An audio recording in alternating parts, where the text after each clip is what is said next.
কাবা শরীফে চুমু দিলে জীবনের গোনা মাফ করে দেয় কে?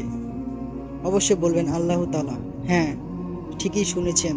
আল্লাহ তাআলা দুটো ঠোঁট, দুটো চোখ দিয়ে দেখে দুটো চুম্বন করলে জীবনের গোনা সম্পূর্ণ মাফ করে দেবে।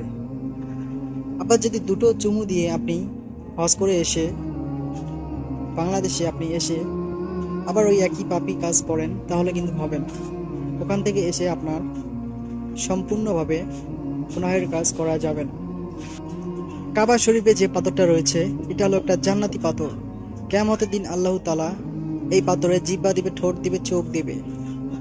তারপর হাসরের ময়দানে এই পাথর নিজে দাঁড়িয়ে আল্লাহ তাআলার সামনে সাক্ষ্য দেবে যে আল্লাহ তাআলা, এই বান্দা আমাকে চুমু দিয়েছে।